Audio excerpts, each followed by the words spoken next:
আদিগুরু Shankaracharya temple and social development ট্রাস্টের আয়োজনে পরম পূজ্য জগৎগুরুর 145তম শঙ্করাচার্য স্বামী নিশ্চলানন্দ সরস্বতী মহারাজের আদর্শ সনাতন ধর্মের চিরন্তন মূল্যবোধ এবং জাতীয় ঐক্যের ভাবধারায় উদ্বুদ্ধ এক মহতী ধর্মীয় অধিবেশনের আয়োজন করা হয়েছে।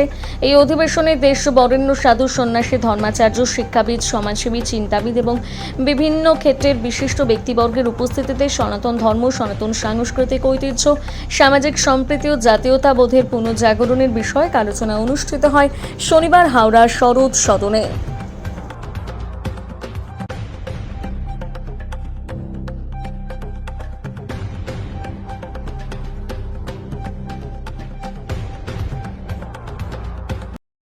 হিন্দু রাষ্ট্র এই যে হিন্দু রাষ্ট্র সম্মেলন যেটা শুরু, প্রথম কথা আমাদের উদ্দেশ্য একটাই, যেটা জগৎগুরু স্বামী নিশ্চলানন্দ সরস্বতী মহারাজের গাইডলাইন ছিল বা ওনার মার্গদর্শনে আগামী দিনে ভারতবর্ষ হিন্দু রাষ্ট্র ঘোষণা হবে।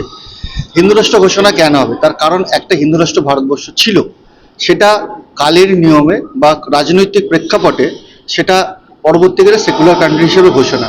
কিন্তু আপনারাই ভাবুন, খুব আমরা ইতিহাসে কি পড়েছি যে ভারতবর্ষ ভাগ হয়েছিল কিসের ভিত্তিতে, সেটা আমরা সকলেই জানি, সেটা হচ্ছে ধর্মের ভিত্তিতে। তো ধর্মের ভিত্তিতে যদি একটা ইস্ট পাকিস্তান একটা ওয়েস্ট পাকিস্তান হতে পারে, তাহলে তখন তারা মুসলিমরা একটা সম্প্রদায়, তারা অন্য একটা পার্ট নিয়ে নিল, সেটাই হচ্ছে চুক্তি হলো। তাহলে আমাদের ভারতবর্ষ যেখানে 70% উপর হিন্দু, তাহলে এটা কেন হিন্দু রাষ্ট্র ঘোষণা হবে? এক। দ্বিতীয় কথা, পুরোটাই ছিল হিন্দু রাষ্ট্র, তো সেটা কালের পরিপ্রেক্ষিতে যদি ভাগ হইতে, তাহলে আবার কালের পরিপ্রেক্ষিতে আমরা আবার সেটাকে ফিরে চাইছি, এটা গেল। দ্বিতীয় কথা, আপনারা মিডিয়ায় আছেন, ধরুন আপনাদের বাবা বা দাদু বা তারও সিনিয়র যারা আছেন আপনাদের বংশয়, তারা কোনো কারণে পরিস্থিতির শিকার হয়ে তারা তাদের জমি বাড়ি দিতে বাধ্য হয়েছে। এবার আপনারা সেই শক্তি অর্জন করেছেন কালের নিয়মে, তাহলে আপনারা চাইবেন না আপনাদের বাপ ঠাকুরদাদের সম্পত্তি ফিরে পেতে? চাইবেন। তো ঠিক সেটাই আমরা আমাদের সম্পত্তি ফিরে পেতে চাইছি। অর্থাৎ সম্পত্তি মিনস আমাদের যে হিন্দু রাষ্ট্র, সনাতন হিন্দু রাষ্ট্র, সেই সনাতন হিন্দু রাষ্ট্রকে পুনরায় প্রতিষ্ঠা করতে হবে। সেই আন্দোলন যেটা জগৎগুরু আমাদের দেখিয়েছেন, জগৎগুরু শঙ্করাচার্য, তার উপর ভিত্তি করে আমাদের সকল যারা সাধু সন্ন্যাসী মহারাজ বা বিভিন্ন ধর্মীয় সংগঠনের সাথে যারা যুক্ত, এবং এছাড়াও ধর্মীয় শুধু না, অন্যান্য যারা সংগঠনের, তারাও চাইছে এটা হিন্দু রাষ্ট্র দিকে এগোতে।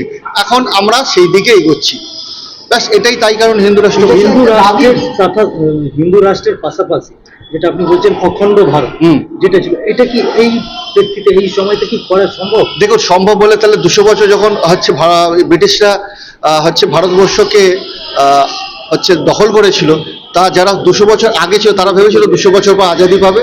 তো আজকের ডেটে যদি অখণ্ড ভারতবর্ষ, কেন ইতিহাসটা দেখুন, ইতিহাসকে আপনাকে মানতে হবে। ইতিহাস যেটা ছিল, যে কটা দেশ আজকে টুকরো টুকরো, সবই তো ভারতবর্ষের অংশ। তো আমরা কেন চাইবো না আমাদের ভারতবর্ষের সেই অংশগুলো ভারতবর্ষের সাথে যুক্ত হতে? আপনি বলবেন সম্ভব কিনা, সম্ভব কিনা সে তো মোগলরা চলে যাবে কেউ ভেবেছিল, ব্রিটিশরা চলে যাবে কেউ ভেবেছিল? তো সেই জন্য আমরা শুরু করেছি আমাদের যিনি জগৎগুরু, যাকে আমরা নারায়ণ স্বরূপ মানি, তার মুখে নিশ্চিত বাণী আমাদের কাছে হচ্ছে কি বলবো, নারায়ণের বেদবাণী বলতে পারেন। তিনি বলেছেন যখন, সেটা হবেই।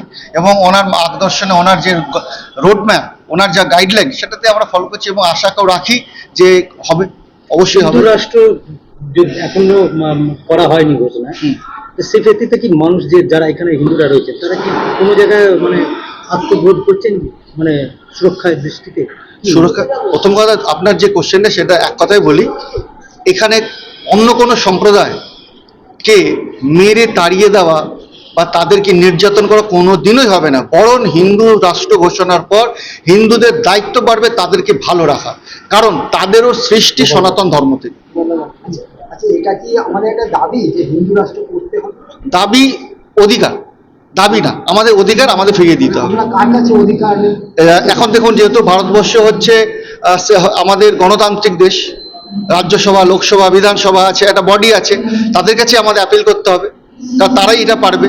সাংগঠনিক স্তরে বা পলিটিক্যালি যে স্তর আছে, সে স্তরে যারা ক্ষমতায় থাকবে, বিগত দিনে একটা হচ্ছে ক্ষমতা ছিল, আবার ক্ষমতা পরিবর্তন হয়েছে, আবার আগামী দিনে হতে পারে, নাও হতে পারে। তো যেই ক্ষমতায় থাকবে না কেন, আমরা যারা সনাতন ধর্ম বিশ্বাসী, যারা সনাতন ধর্মে আমাদের হচ্ছে জীবনযাত্রা, যারা সনাতনী ভারতবর্ষ, তাদের একটাই ডিমান্ড, সেটা হচ্ছে আগামী দিনে ভারতবর্ষ হিন্দু রাষ্ট্র ঘোষণা। কতদিন মানে দেখুন, আমাদের জগৎগুরু যে সময় দিচ্ছে সেই সময় চলছে। যে কোনো মুহূর্তে রাজনৈতিক ব্যাপার তো বলতে পারে না, কখন কি ঘটে যেতে পারে। যে কোনো একটা অ্যামেন্ডমেন্ট করে যে কোনো একটা আইন এনে হিন্দু রাষ্ট্র ঘোষণা হয়ে যাবে।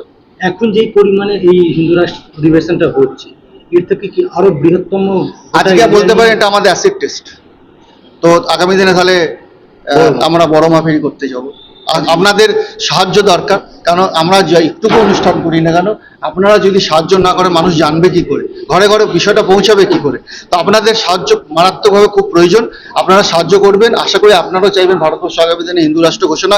কারণ দেখুন, আপনাদের মধ্যে অন্য সম্প্রদায় হতে পারে, আমরা কিন্তু কোনো সম্প্রদায়কে ছোট করার মানসিকতা, তাদের অত্যাচার করা, তাদেরকে খেলিয়ে দেওয়া, অন্য রাজ্যে পাঠিয়ে দেওয়া বা অন্য দেশে পাঠিয়ে, এসব কোনো ভাবনা চিন্তা নেই। তাদেরকে ভালো রাখার দায়িত্ব আমাদের। আপনার নাম আছে সংগঠনগুলো যেগুলো রয়েছে তাদের কি কি আরো এগিয়ে আসা উচিত? অবশ্যই এগিয়ে আছে, যত ধর্মীয় সংগঠন সকলকে বলবে এগিয়ে আসা, একত্রিত হওয়া দরকার, খুব প্রয়োজন আছে। আমি হচ্ছে আদিগুরু শঙ্করাচার্য সোশ্যাল ডেভেলপমেন্ট ট্রাস্টের ট্রাস্টি এবং বর্তমান আদিত্য বাহিনী আমি সভাপতি।